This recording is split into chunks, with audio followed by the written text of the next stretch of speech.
ತಮ್ಮೆಲ್ರಿಗೂ ಕೂಡ ಗೊತ್ತಿರುವ ಹಾಗೆ ಲಕ್ಷ್ಮೀ ಬಿಜಾಪುರ ತುಂಬಾನೇ ಫೇಮಸ್. ಅವರು ಕೂಡ ಉತ್ತಮ ಚೆನ್ನಾಗಿ ಹಾಡನ್ನು ಸಹ ಹಾಡ್ತಾರೆ. ಸಿಂಗರ್ ಲಕ್ಷ್ಮೀ ಬಿಜಾಪುರ ಅವರು ಮ್ಯೂಸಿಕ್ ಮಲಾರಿ ಅವರ ಟೀಮ್ ನಲ್ಲಿ ಪರ್ಫಾರ್ಮೆನ್ಸ್ ಮಾಡ್ತಾರೆ. ಅನೇಕ ಹಾಡುಗಳನ್ನು ಕೂಡ ಹಾಡ್ತಾರೆ. ಮತ್ತೆ ಇತ್ತೀಚೆಗಷ್ಟೇ ಮ್ಯೂಸಿಕ್ ಮಲಾರಿ ಅವರು ಒಳಗಡೆ ಹೋಗಿರೋದ್ರಾಗಿ ಎಲ್ಲವೂ ಕೂಡ ಬಂದಾಗಿತ್ತು. ಬಟ್ ಈಗ ಮ್ಯೂಸಿಕ್ ಮಲಾರಿ ಆಚೆ ಬಂದಂತ ಕಾರಣ ಆಕ್ಟಿವ್ ಆಗಿ ಎಲ್ಲಾ ಸಾಕಷ್ಟು ಕಾರ್ಯಕ್ರಮಗಳೆಲ್ಲ ಲಕ್ಷ್ಮೀ ಬಿಜಾಪುರ ಅವರು ಸಹ ಆಡ್ತಾ ಇದ್ದಾರೆ. ಮತ್ತೆ ಅವ್ರಿಗೂ ಕೂಡ ತುಂಬಾನೇ ಫ್ಯಾನ್ ಫಾಲೋವಿಂಗ್ ಕ್ರೇಜ್ ಇದೆ.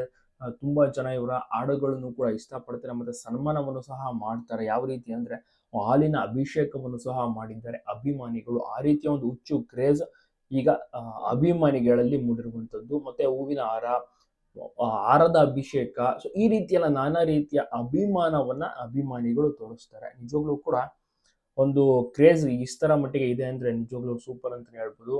ಮ್ಯೂಸಿಕ್ ಮಲರಿ ಅವರು ಕೂಡ ಸೂಪರ್ ಆಗಿ ಆಡ್ತಾರೆ. ಅವರ ಜೊತೆಗೆ ಕೋ ಸಿಂಗರ್ ಆಗಿ ಲಕ್ಷ್ಮೀ ಬಿಜಾಪುರ ಅವರು ಸಹ ಅಷ್ಟೇ ಬ್ಯಾಕ್ ಟು ಬ್ಯಾಕ್ ಪರ್ಫಾರ್ಮೆನ್ಸ್ ಗಳನ್ನು ನೀಡ್ತಾ ಇದ್ದಾರೆ. ಮತ್ತೆ ಹಲವಾರು ಜಿಲ್ಲೆಯ ಹಳ್ಳಿಗಳಿಗೆ ಹೋಗಿ ಹಾಡುಗಳನ್ನ ಆಡ್ತಾ ಇದ್ದಾರೆ. ಅವರಿಗೆ ಸನ್ಮಾನವನ್ನು ಸಹ ಮಾಡ್ತಾರೆ, ಹಾಲಿನ ಅಭಿಷೇಕವನ್ನು ಸಹ ಮಾಡ್ತಾರೆ.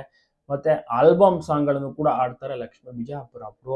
ಎಲ್ಲೇ ಹೋದ್ರು ಕೂಡ ಲಕ್ಷ್ಮೀ ಬಿಜಾಪುರ ಅವರಿಗೆ ತುಂಬಾನೇ ಜನ ಮಾತನಾಡಿಸ್ತಾರೆ. ಉತ್ತರ ಕರ್ನಾಟಕ ಭಾಗದಲ್ಲಿ ತುಂಬಾನೇ ಹೆಸರುವಾಸಿಯಾಗಿದ್ದಾರೆ ಲಕ್ಷ್ಮೀ ಬಿಜಾಪುರ ಅವರು. ಬಹಳಷ್ಟು ಜನರು ಕೂಡ ಸಂಪಾದನೆಯನ್ನ ಮಾಡಿದ್ದಾರೆ ಲಕ್ಷ್ಮೀ ಬಿಜಾಪುರ.